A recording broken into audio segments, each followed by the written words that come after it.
इस बात में कोई शक नहीं है कि बंगाल में बीजेपी एक उभरती राजनीतिक शक्ति है। राजभवन से लेकर बंगाल की सड़कों तक बीजेपी पूरा जोर भी लगा रही है। लेफ्ट और कांग्रेस के खंडरों पर बीजेपी की सियासी इमारत तैयार हो रही है। लेकिन सवाल है कि क्या 2021 के चुनाव तक बीजेपी इतनी ताकतवर हो जाएगी कि वो ममता बनर्जी को चैलेंज कर पाए? क्या नरेंद्र मोदी का करिश्मा इस दफा पहली बार बंगाल विधानसभा में बीजेपी की एंट्री करवा देगा? टेली सीरीज के इस एपिसोड में देखिए दीदीगिरी, द रियल चैलेंजर। ममता दीदी के तेवरों से ही साफ है कि बंगाल में बीजेपी ही तृणमूल कांग्रेस के लिए असल चुनौती करीब 9 वर्षों के राज के दौरान ममता बनर्जी ने बंगाल में तृणमूल कांग्रेस को सबसे पावरफुल सियासी शक्ति में तब्दील कर दिया। इस राजनीतिक रूपांतरण के दौरान बंगाल पर 34 बरस तक शासन करने वाला लेफ्ट राज्य के गांव-गांव में पृष्ठभूमि में चला गया। ममता राज में कांग्रेस की तो लेफ्ट से भी बुरी गत हुई। 2011 के विधानसभा चुनाव में दीदी 294 में से 184 सीटें जीतकर बंगाल की सत्ता पर काबिज हुई। 2016 के चुनाव में दीदी की सीटों की संख्या बढ़कर 211 हो गई। 2011 में लेफ्ट के खाते में सिर्फ 40 सीटें आईं, जो अगले चुनाव में घटकर 26 रह गईं। कांग्रेस के खाते में 2011 में 46 सीटें आईं, जो अगले चुनाव में घटकर 44 हो गईं। 2016 के चुनाव में पहली बार बीजेपी ने बंगाल विधानसभा में एंट्री मारी और 3 सीटें जीती।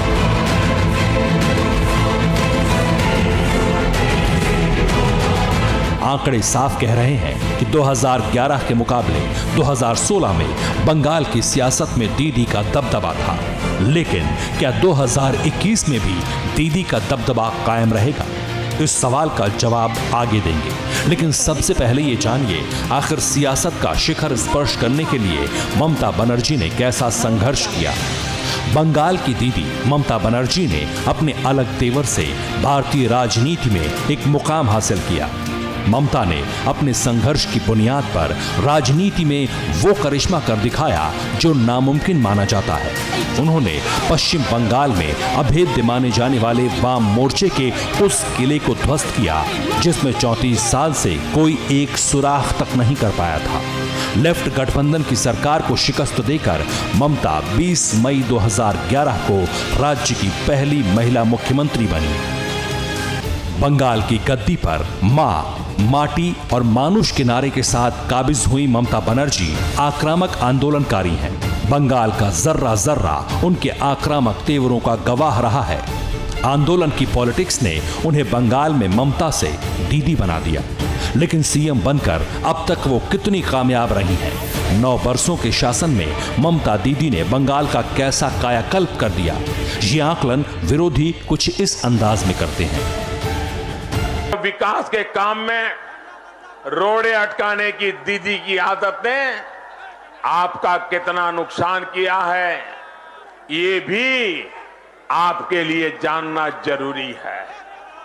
केंद्र की सरकार ने पश्चिम बंगाल के 1 करोड़ से अधिक गरीब परिवारों को 5 लाख रुपया तक के मुफ्त इलाज की व्यवस्था की है। यहां के 70,000 लोग आयुष्मान भारत से इलाज करा भी चुके थे, लेकिन स्पीड ब्रेकर दीदी ने इस पर ब्रेक लगा दिया है।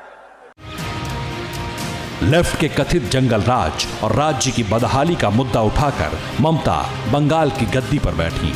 उस वक्त राज्य के आर्थिक हालात बेहद खराब थे। लेफ्ट राज में बंगाल कर्ज में डूबा था, उद्योग धंधे चौपट थे। ट्रेड यूनियंस की दखलंदाजी से कंपनियां बंगाल जाने से डरती थी। बीजेपी का आरोप है कि ममता राज में भी बंगाल के विकास का पहिया नहीं घूमा। नबन्ना मार्च इसी की अभिव्यक्ति थी। लेकिन बीजेपी की इस सियासत के पीछे का सत्य ये आंकड़े बयां कर रहे हैं।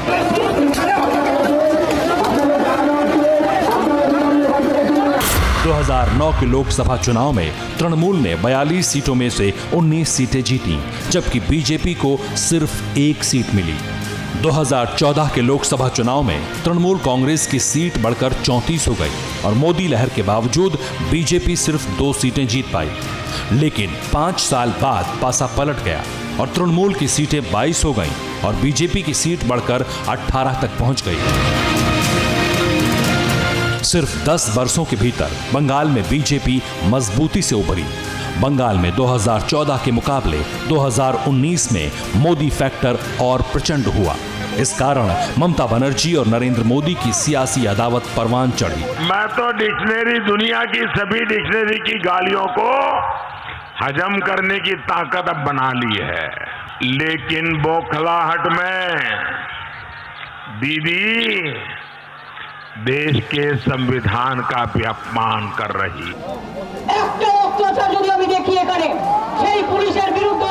गाहे बगाहे जब भी मौका मिला दोनों नेताओं ने एक दूसरे पर हमले किए और बंगाल की सियासत आक्रामक तेवरों से फिर लैस हो गई।